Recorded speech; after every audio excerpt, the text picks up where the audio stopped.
시청자 여러분, 미국의 중앙은행 연준은요, 미국 전역에 12개 연방준비은행이 있습니다. 그리고 워싱턴에 연방준비제도 이사회, 즉 FRB가 있는데 이렇다 보니까요, 이른바 연준 고위인 사람분들이 굉장히 많습니다. 그리고 이분들 중에 이제 FOMC 멤버들이 또 여러 분 있죠. 그래서 자고 나면 이분들이 무슨 얘기를 하면 국내 증시뿐만 아니라 세계 금융시장이 그냥 출렁출렁거리기도 하는데요.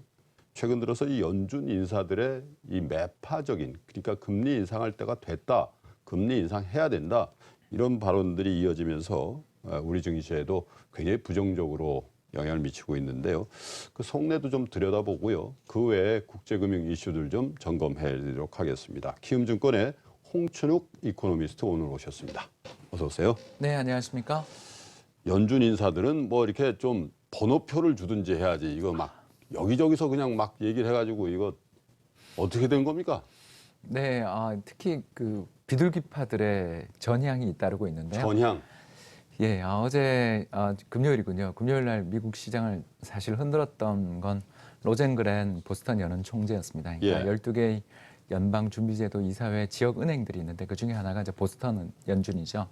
이제 보스턴 연준은 사실 그렇게 주목받지는 않았던 것이 여기 계신 그 로젠그렌 총재가 상당히 좀 비둘기파적인 원래 그런 성향. 그렇게 인상도 그렇게 예, 그렇습니다. 특히 금융시장하고 또 가까운 그 필라델피아 또 그 거래소도 있고 그렇기 때문에 상대적으로 좀 금융시장의 동향에 민감하고 또 온건한 성향을 가지고 있었다라고 평가를 받았는데 이제 금요일 날 이야기를 해놓은 게 그 노동시장에 대한 이야기를 또 시작을 했습니다. 그러면서 이 노동시장에서 거의 완전 고용에 사실상 근접해 있는 상황이고 더 나아가서 연준의 목표는 어떤 그런 이 뭐라고 할까요? 이 경제가 직면했던 여러 위협들에 대해서 대응하는 것도 있지만 이런 위협 요인들, 그러니까 브렉시트를 이야기했던 것 같습니다. 브렉시트 이후에 유럽발 경제 위기에 대한 공포가 완화되는 만큼 이제 연준은 자기 할 일을 해야 한다라는 그런 이야기를 한 것으로 보아서 미 연준 내에서 이제 9월 금리 인상을 사실상 지지하고 있는 연준 멤버 12분의 이제 연준 멤버 중에서 적어도 한 3분 정도는 확연하게 드러난 게 아니냐라는 그런 네. 이야기가 나오면서 장중 한때 9월 금리 인상의 가능성을 반영하는 선물 시장이 있습니다. 그 선물 시장에서 이 금리 인상 확률이 이분 말씀할 때 한 30% 이상까지 치솟는 그런 모습을 보였는데 이제 다행히 장 마감 직전에 다른 연준 멤버가 또 계셨죠. 바로 타룰로 연준 이사가 또 좀 말을 하다 또 공격적인 이야기를 하면서 한때 더 치솟는 그런 모습을 보였습니다. 즉 완전 고용 상황이면서도 그런 것에 연연하기보다는 이제 노동시장의 상황들이 개선되는 흐름이냐 아니면 악화되는 흐름이냐를 잘 봐서 개선되는 흐름이라고 생각될 때는 보다 자신감을 가지고 적극적인 어떤 정책이 필요하다라는 그런 이야기까지 이제 뭐 인자하신 인상입니다만 매파로 역시 돌아섰고요. 이렇게 되면서 시장 참가자들 사이에서 걱정거리들이 많이 부각된 그런 하루였다고 볼 수 있겠습니다. 근데 아까 박사님 설명 중에 이 선물 시장에서 금리 인상 가능성을 이렇게 예측하는 그 지수가 30%? 네, 그렇습니다. 그러니까 절대 가능성으로 30% 정도로 치솟아 올랐다는 말씀이시잖아요. 예, 그 전에 10%였습니다. 그런데 그렇다 하더라도 이제 며칠 남지도 않았지 않습니까? 맞습니다. 우리 추석 지나면 바로인데 21일입니다. 30%인데 뭐 그렇게 그 정도로 장이 막 출렁거려야 되나요? 사실 이제 70%도 아닌데. 핑계라고도 할 수 있겠죠. 그러니까요. 맞습니다. 올바른 지적이라고 생각되고요. 다만 이 연준 멤버들의 이야기들과 함께 지난주 7일 그러니까 이제 지난주에 발표됐던 경제 지표들 중에서 구인 구직 배율 통계, 우리나라에서는 잘 관심을 가지고 있지 않습니다만 졸트라고 이름 붙여져 있는 재미있는 통계가 있는데 이 통계를 본 다음부터 갑작스럽게 주후반으로 가면서 연이어 연준 멤버들의 그 매파적 발언들이 그러니까 누적적으로 쏟아져 나오면서 이미 우리 시장은 금요일 날 조정을 받았던 게 그렇죠. 목요일 날 발언부터 벌써 영향을 많이 받았지 않습니까? 그러면서 이제 점점 영향을 미쳤다고 볼 수 있겠고요. 이 졸트라는 통계에 나와 있는 가장 핵심적인 지표는 뭐냐면 이비직자 비율이라는 겁니다. 이게 뭐냐면 간단히 말씀드려서 기업들 입장에서 일자리가 100여 개가 있다면 그중에 지금 몇 개가 비어 있냐? 우리로 이야기하자면 TO라고 하잖아요. TO. 그래서 일을 우리가 뭐 100명이 필요하다라면 100명을 받아놨는데 현재 사람이 3명 나오고 3자리가 비어 있습니다라고 하면 3% 비어 있다. 이게 이제 잡 오프닝. 그래서 졸트의 앞자리이고요. 근데 이제 거기에 대응되는 게 뭐냐면 노동시장에서 적극적인 구직 활동을 하는 사람들의 비율입니다. 쉽게 이야기해서 이제 이력서 들고 다니는 사람들이라고 할 수 있겠고요. 그걸 이제 입직자라고 할 수 있는데요. 이제 그분들의 비율들은 오히려 거의 늘지 않는 거죠.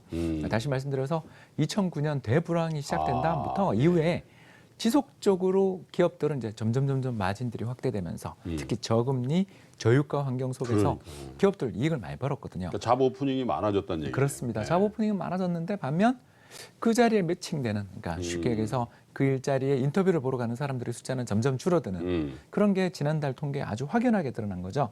그래서 구인 구직 비율이 1.06배, 그러니까 약 6% 정도 지금 드디어 노동 수요가 공급을 초과하고 있다. 근데 그렇게 되면 기업들은 좋은 사람을 못 뽑게 되니까 당연히 그렇습니다. 샐러리를 높여줄게요. 이렇게 나올 가능성이 이게 많아지겠군요. 바로 그 맞는 말씀이시고요. 네. 이제 그런 일들이 벌어지면서부터 최근에 미국 노동시장에서 가장 관심을 받는 데이터는 신규 실업수당 신청자 수나 아니면 신규 취업자 수가 아닌 이제 임금 상승률로 바뀐 거죠. 그래서 지난 8월에는 임금 상승률이 다행히 전월 대비 0.1% 증가에 그쳐서 그 금리 인상 확률을 확 떨어뜨리지 않았습니까? 네. 그랬는데 이 이제 졸트 아까 말씀드린 이비직접 통계를 통해서 구체적으로 각 산업별 상황을 딱 뜯어보니까 이거 한 달 정도의 임금 상승률 둔화로 안심하기는 이르다라는 아하. 그런 결론에 도달을 하게 된 거고요. 특히 최근 노동시장에서 나타나고 있는 가장 큰 문제 중에 하나가 예.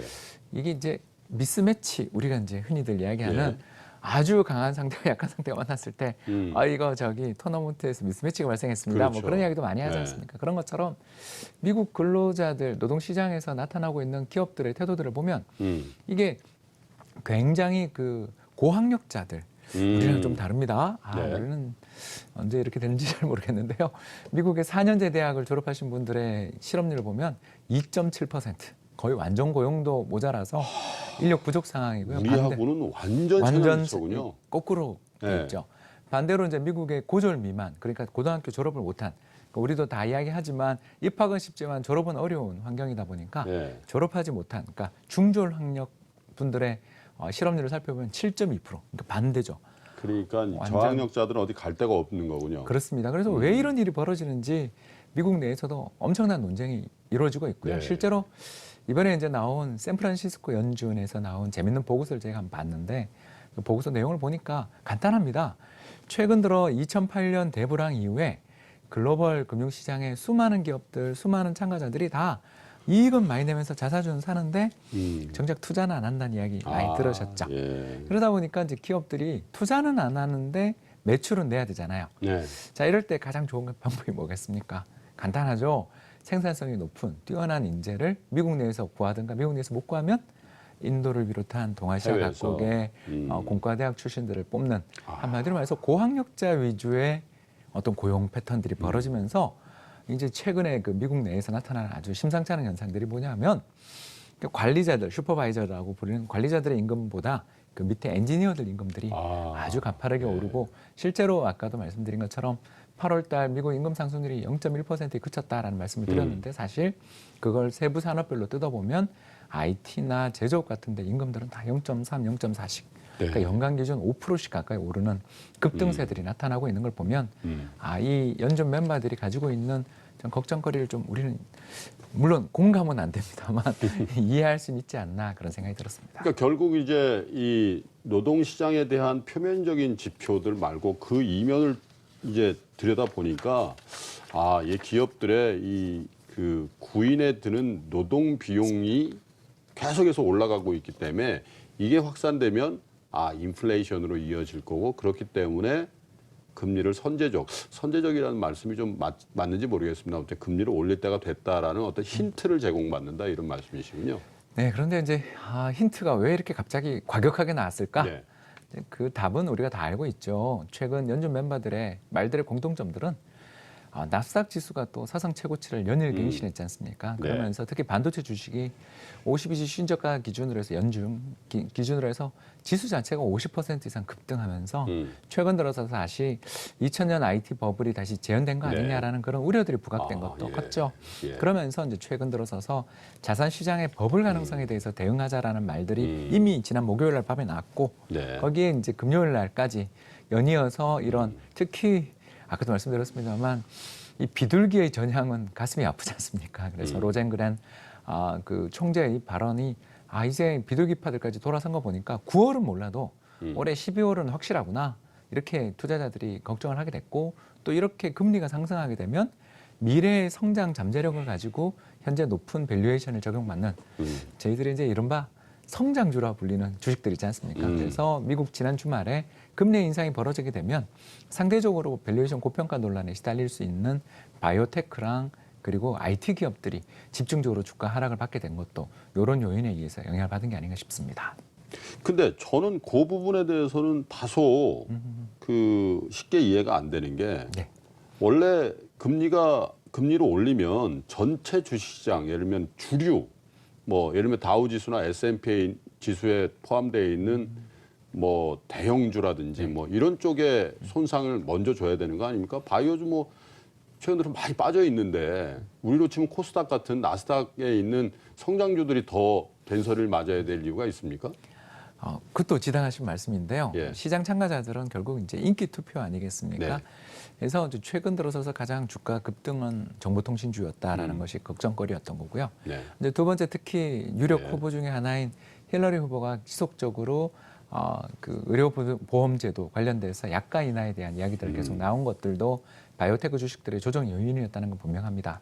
다만 시장의 이제 밸류에이션을 크게 놓고 보면 저평가되어 있는 가치주와 고평가되어 있는 성장주로 보통 이렇게 나눌 수가 있는데 네. 성장주들은 대부분 시장의 인기 종목들입니다.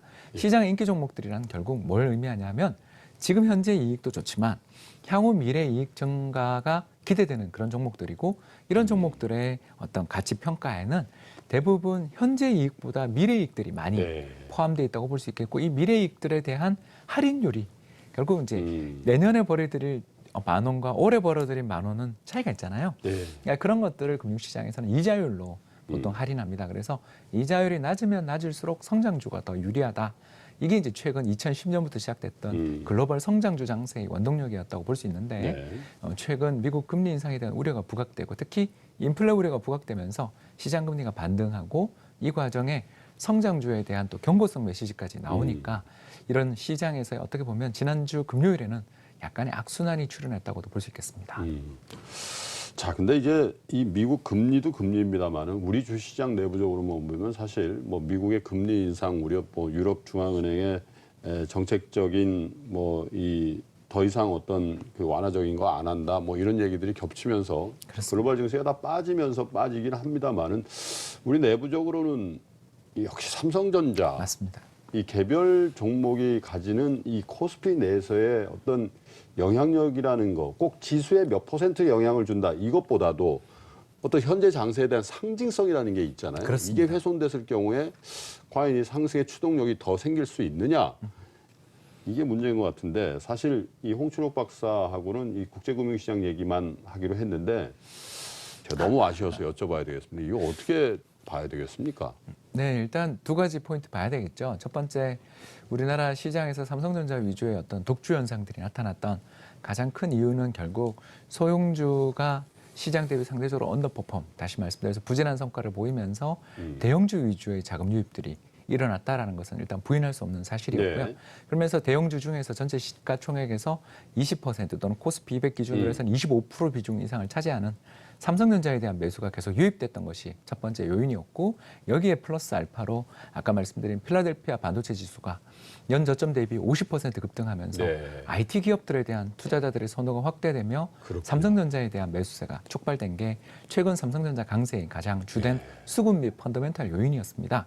이 두 가지는 사실상 본다면 한 가지 첫 번째 대형주 위주의 자금 흐름 현상 자체는 아직 사라지지 않은 요인이라고 볼 수 있는데 두 번째 요인 미 증시에서의 IT 종목들의 강세 현상들은 최근 미 시장이 조정을 받고 있는 것 때문에 이게 우리에게 큰 영향을 줬다고 볼 수 있겠습니다.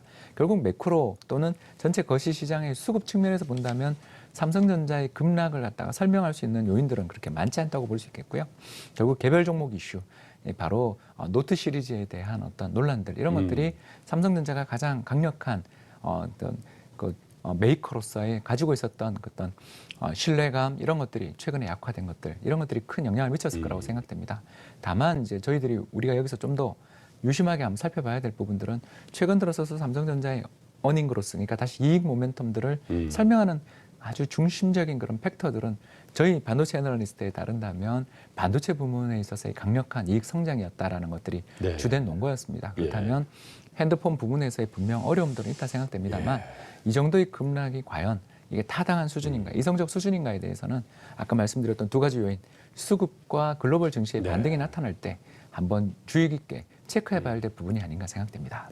한 가지만 더 여쭤보겠습니다. 북핵 그 실험을 했지 않습니까? 그렇습니다. 근데 참 이 시점이요. 제가 이해할 때는 참 이해할 수 없는 그 시점에 터진 거 아니겠습니까? 그렇습니다. G20 정상회담을 하자마자 그것도 중국이 주최국이었고 이런 상황에서 끝나자마자 바로 핵실험을 했단 말이죠. 이거 우리 증시에는 상당한 불확실성으로 작용할 가능성이 있어 보이는데 전통적으로 보면 근데 이런 지정학적 리스크 또 북한 리스크는 거의 대부분 매수 찬스를 줘왔단 말입니다. 맞습니다. 이게 투자자 여러분이 굉장히 헷갈리실 것 같아요. 어떻게 대응, 또 추석 연휴가 이제 곧 오잖아요. 어떻게 대응을 하셔야 될까요? 예, 저희가 궁금해서 오늘 주제는 아니었는데 네. 저희들이 너무 궁금해하실 투자자들이 많아서 한번 조사를 했고 데일리도 실었는데요. 간단히 말씀드리자면 이번이 5번째 북한의 핵실험이었고 과거 4차례 핵실험들은 60일 그러니까 2달이 지난 다음에 연평균 주가 상승률이 5%가 넘었습니다. 즉 그 직후에는 대부분 주가의 조정들이 있었던 건 부인할 수 없는 사실인데 과거에 있었던 사례들이 이번에도 적용된다고 본다면 적어도 주가에 있어서 일시적 악재임은 분명하나 이게 지속적 악재로서는 작용 못했던 것은 확인하시는 게 좋을 것 같습니다. 왜 이런 일들이 벌어지는가 이렇게 생각해 보면 결국 우리나라가 이렇게 건전한 펀더멘털에도 불구하고 AA 등급 이상의 신용등급을 잘 못 받는 이유는 결국 북한이라는 지정학적 리스크 자체를 우리 경제가 처음부터 가지고 있기 때문에 이런 부분은 있다라는 것은 핸디캡은 있다라는 건 인정해야 될 부분이 아닌가 생각되고요. 그러다 보니 우리나라에 투자하는 투자자들은 이런 북한 리스크에 대해서 상당히 많은 면역을 가지고 있고 네. 또 이 충격이 또 어떨 때는 지나고 보면 해외 변수들만 안정되면 매수의 찬스가 됐다는 점들을 상기하고 있기 때문에 이런 현상이 벌어지지 않았나 생각되어서 저희는 일시적 악재에다 무게를 두고 있습니다. 알겠습니다. 반복된다는 게 사실 뭐 이 역사만 그런 게 아니라 이 증시에도 이 통계라든지 분석을 하시다 보면 역사적으로 이랬으니까 이렇게 될 것이다라고 얘기할 수밖에 없는 그런 부분들이 있는데 그게 한두 번도 하고 4번씩 그랬다면 유념해 두셔야 될 거 아닌가 그런 생각이 들고 또 그렇게 좀 됐으면 하고요. 또 북핵이라는 게 이번 기회에 그냥 어떻게 무슨 방법을 쓰든지 간에 좀 원인 무효가 좀 됐으면 그런 생각도 해보게 됩니다. 키움증권의 홍춘욱 박사와 함께 했습니다. 고맙습니다. 감사합니다.